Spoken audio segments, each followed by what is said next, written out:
नमस्कार, मैं हूं अंकुर और आप देख रहे हैं सत्य हिंदी का न्यूज बुलेटिन। एक नजर अब तक की सुर्खियों पर। उत्तर प्रदेश पुलिस सिपाही भर्ती परीक्षा रिजल्ट आया है। कट ऑफ जारी कर दिया गया है, जिसके बाद ईडब्ल्यूएस की कट ऑफ फिर चर्चा में बनी हुई है। लोग इसको शेयर कर रहे हैं और बीजेपी सरकारों पर निशाना साध रहे हैं। डॉक्टर लक्ष्मण यादव ने कट ऑफ शेयर किया है और कहा कि ईडब्ल्यूएस की मेरिट कट ऑफ एक बार फिर इतिहास रचती हुई। उत्तर प्रदेश पुलिस भर्ती का रिजल्ट आया है। ओबीसी की कट ऑफ है 198.99 यानी 199। ईडब्ल्यूएस की कट ऑफ है 187.31। उनका कहना है कि संविधान में दिए गए प्रतिनिधित्व की संकल्पना के खिलाफ ईडब्ल्यूएस आरक्षण लागू हो चुका है। ईडब्ल्यूएस आरक्षण का लाभ वही लोग लेते हैं जो दलितों पिछड़ों को मिलने वाले आरक्षण पर चुटकुले बनाते हैं। कहाँ चली गई मेरिट? लोगों का कहना है कि यानी कोई यादव, पटेल, कुशवाहा या मौर्य 199 पर सिलेक्ट होगा तो कोई ब्राह्मण, राजपूत या बनिया जो ईडब्ल्यूएस में है वो 187 नंबर पर सिलेक्ट हो जाएगा। उनका कहना है कि आज जो आरक्षण ये सब जातियां ले रही हैं उससे ज्यादा फायदा आपको मिल रहा है, तो अब तो आरक्षण को कोसना बंद कर दो। ये कहाँ का न्याय है कि आरक्षण लेकर कम नंबर से सिलेक्ट भी होना है और आरक्षण को गरियाना भी है। कुछ का कहना है कि ईडब्ल्यूएस का कट ऑफ ओबीसी से भी कम गया है, इस पर कोई अपनी आपत्ति नहीं दर्ज कराएगा। ओबीसी वाले साथी, अभी भी वक्त है, जाग जाइए, नहीं तो बटेंगे तो ऐसे ही घटेंगे। कुछ का कहना है कि ईडब्ल्यूएस आरक्षण देश के संसाधनों पर कब्जा जमाने के लिए ही बनाया गया है। ऐसा स्पष्ट होता है क्योंकि अगर गरीबों के लिए ही होता तो सभी वर्गों का ईडब्ल्यूएस कोटा में स्थान होता। और तो और SC, ST, OBC का बैकलॉग अभी भरा नहीं, लेकिन ईडब्ल्यूएस का बैकलॉग निकाला भी गया और भर भी दिया गया। कैसे? इसका कोई जवाब नहीं। कल यानी 20 नवंबर के दिन उत्तर प्रदेश की 9 विधानसभा सीटों पर उपचुनाव को लेकर मतदान हुआ। वोटिंग के दौरान कई सीटों पर समाजवादी पार्टी और पार्टी मुखिया अखिलेश यादव की तरफ से प्रशासन पर धांधली के आरोप लगाए गए। अब जब वोटिंग हो चुकी है और सभी को 23 नवंबर के दिन आने वाले चुनावी नतीजों का इंतजार है, तो समाजवादी पार्टी की तरफ से बड़ी मांग कर दी गई है। समाजवादी पार्टी ने कुंदरकी, मीरापुर और सीसामऊ में चुनाव रद्द करवाकर दोबारा चुनाव कराए जाने की मांग की है। सपा की तरफ से कहा गया है कि वोटिंग के दौरान सारी मर्यादाएं ताक पर रख दी गई थी। अरबपति उद्योगपति गौतम अडानी पर अमेरिका में धोखाधड़ी और रिश्वतखोरी का बड़ा आरोप लगा है। न्यूयॉर्क की फेडरल कोर्ट में हुई सुनवाई में गौतम अडानी समेत 8 लोगों पर अरबों की धोखाधड़ी और रिश्वत के आरोप लगे। यूनाइटेड स्टेट्स अटॉर्नी ऑफिस का कहना है कि अडानी ने भारत में सोलर एनर्जी से जुड़ा कॉन्ट्रैक्ट हासिल करने के लिए भारतीय अधिकारियों को $250 मिलियन यानी करीब 2110 करोड़ रुपए की रिश्वत दी या देने की योजना बना रहे। ये पूरा मामला अडानी ग्रुप की company Adani green energy limited और एक अन्य फर्म से जुड़ा हुआ है। 24 अक्टूबर 2024 को यह मामला यूएस कोर्ट में दर्ज किया गया, जिसकी सुनवाई बुधवार को हुई। अडानी के अलावा शामिल 7 अन्य लोग सागर अडानी, विनीत एस जैन, रंजीत गुप्ता, साइरिल कैबिनिस, सौरभ अग्रवाल, दीपक मल्होत्रा और रूपेश अग्रवाल हैं। अडानी पर आरोप है कि रिश्वत के इन पैसों को जुटाने के लिए अमेरिकी विदेशी निवेशकों और बैंकों से झूठ बोला। सागर और Vineet Adani green energy limited के अधिकारी हैं। सागर गौतम अडानी के भतीजे हैं। रॉयटर्स की रिपोर्ट के मुताबिक गौतम अडानी और सागर के खिलाफ गिरफ्तारी वारंट जारी किया गया है। अमेरिका में मामला इसलिए दर्ज हुआ क्योंकि प्रोजेक्ट में अमेरिका के इन्वेस्टर्स का पैसा लगा था और अमेरिकी कानून के तहत उस पैसे को रिश्वत के रूप में देना अपराध है। शेयर बाजार गुरुवार को लाल निशान पर बंद हुआ। अरबपति गौतम अडानी की कंपनियों के शेयरों में आए भूचाल का असर पूरे कारोबारी दिन मार्केट में देखने को मिला। इसके चलते बॉम्बे स्टॉक एक्सचेंज का 30 शेयरों वाला सेंसेक्स 422 अंक की गिरावट लेकर बंद हुआ, तो वहीं निफ्टी भी 171 अंक फिसल कर क्लोज हुआ। बाजार में गिरावट के बीच गौतम अडानी के शेयर मार्केट में लिस्टेड 9 कंपनियों के शेयर लाल निशान पर बंद हुए। अडानी ग्रुप के शेयर गिरावट के साथ क्लोज हुए।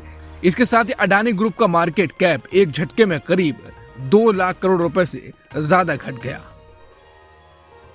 अमेरिका से खबर आने के बाद कांग्रेस सांसद और लोकसभा में नेता प्रतिपक्ष राहुल गांधी ने गौतम अडानी को लेकर प्रेस कॉन्फ्रेंस की और कई खुलासे किए। अमेरिका में रिश्वत कांड को लेकर विवादों में घिरे गौतम को लेकर राहुल ने कहा कि अमेरिका की एजेंसी ने उन्हें रंगे हाथों पकड़ लिया है, लेकिन भारत ने उनके खिलाफ कोई कार्रवाई नहीं होती है। उन्हें गिरफ्तार करना चाहिए। राहुल गांधी ने पीएम मोदी पर अडानी से साठगांठ का आरोप लगाया। राहुल गांधी ने कहा कि हम चुप नहीं बैठेंगे, इस मुद्दे को संसद में भी उठाएंगे। हम ये भी जानते हैं कि बीजेपी सरकार अडानी को बचाएगी। अमेरिकी जांच एजेंसी ने कहा है कि अडानी ने 2000 करोड़ रुपए का भ्रष्टाचार किया है, इसके बाद भी उनकी गिरफ्तारी नहीं हो रही है। अडानी अभी जेल के बाहर क्यों हैं? अडानी की गिरफ्तारी होनी चाहिए। राहुल गांधी ने अपनी प्रेस कॉन्फ्रेंस में अडानी के साथ साथ माधवी बुच का भी नाम लिया। उन्होंने माधवी बुच पर कई तरह के आरोप लगाए।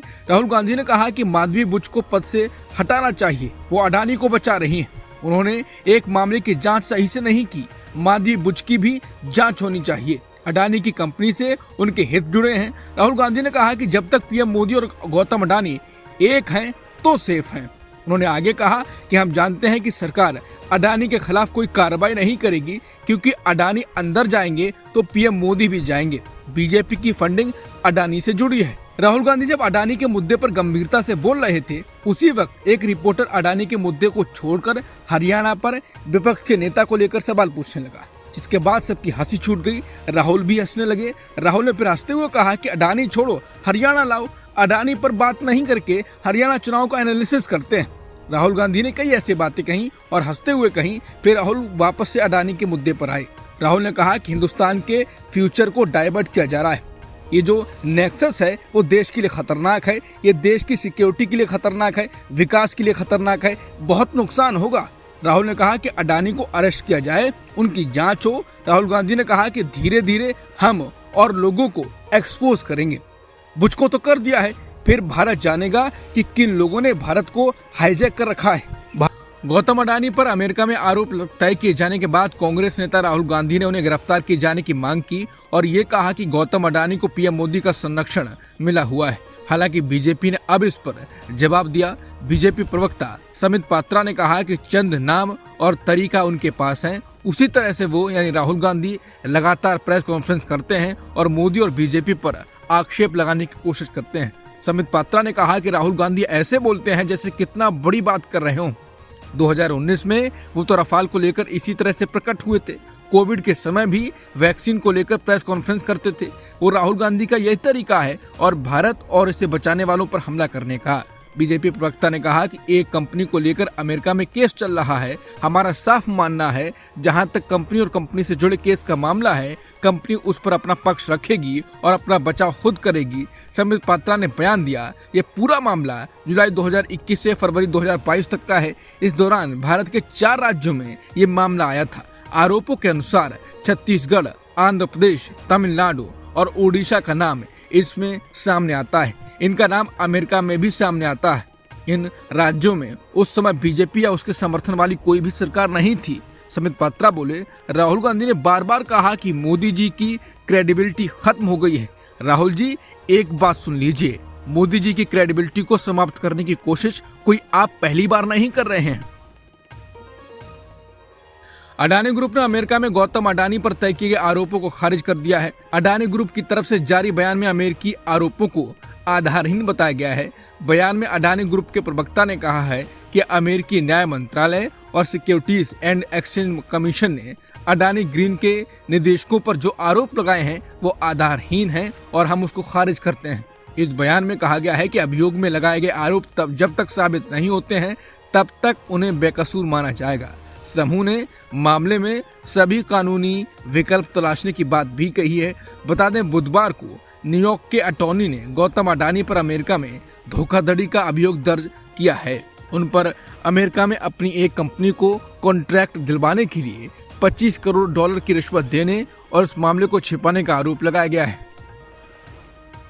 भारतीय कारोबारी गौतम अडानी पर अमेरिका में लगे रिश्वत के आरोपों के बाद कांग्रेस नेता जयराम रमेश ने सोशल मीडिया साइट एक्स पर इस मामले पर प्रतिक्रिया दी। जयराम रमेश ने लिखा है कि कांग्रेस ऐसे आरोप जनवरी 2023 तक लगा रही है और गौतम अडानी से जुड़े मामलों पर जेपीसी की मांग कर रही है। अब न्यूयॉर्क के पूर्वी जिले के अमेरिकी अटॉर्नी कार्यालय द्वारा गौतम एस अडानी, सागर आर अडानी और अन्य लोगों के खिलाफ लगाए गंभीर आरोपों से अडानी की आपराधिक गतिविधियों के बारे में और अधिक चौंकाने वाले विवरण सामने आए।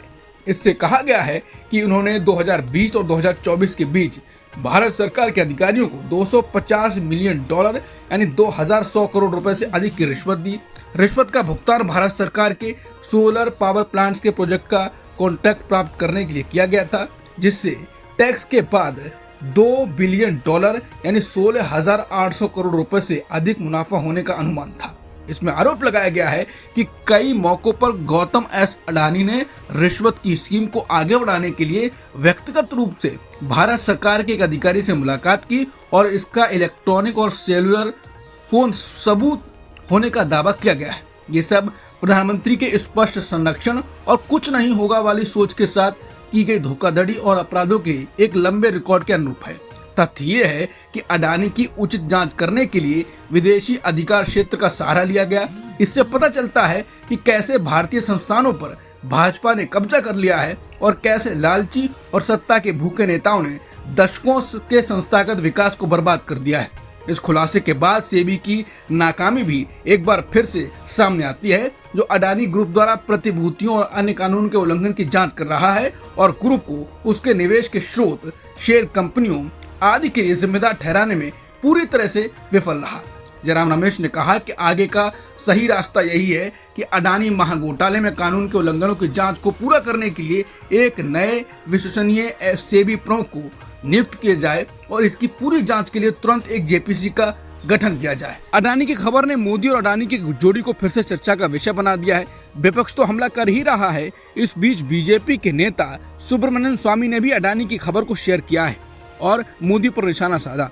स्वामी ने कहा कि मोदी के लिए संन्यास लेने या उन्हें फंसाए जाने का समय आ गया है। टीएमसी की सांसद महुआ मोइत्रा ने भी अडानी वाले मामले पर सोशल मीडिया साइट एक्स पर लिखा है कि अमेरिकी अभियोजकों ने गौतम अडानी पर 2,200 करोड़ रुपए की रिश्वत का आरोप लगाया है। ये रकम अडानी रिन्यूएबल एनर्जी के फायदे के लिए बाजार की कीमतों से ज्यादा दर पर बिजली खरीदने के लिए भारतीय अधिकारियों को दिया गया। जाने माने वकील प्रशांत भूषण ने भी इस मुद्दे पर ट्वीट किया है। उन्होंने लिखा है कि अडानी भूल गए कि अमेरिका में मोदी का शासन नहीं है, जहां वो ईडी, सेबी और सीबीआई से आसानी से बच सकते हैं। पूर्व केंद्रीय मंत्री और बीजेपी के नेता रहे यशवंत सिन्हा ने निष्पक्ष और स्वतंत्र चुनाव पर सवाल खड़े किए। उन्होंने कहा कि योगी राज में यूपी में कभी भी स्वतंत्र और निष्पक्ष चुनाव नहीं होंगे, क्योंकि यूपी के भ्रष्ट पुलिस बीजेपी के लिए वोट कटवा बन गई है। बता दें, कल हुए यूपी में उपचुनाव में पुलिस ने खुलकर लोगों को वोट डालने से रोका।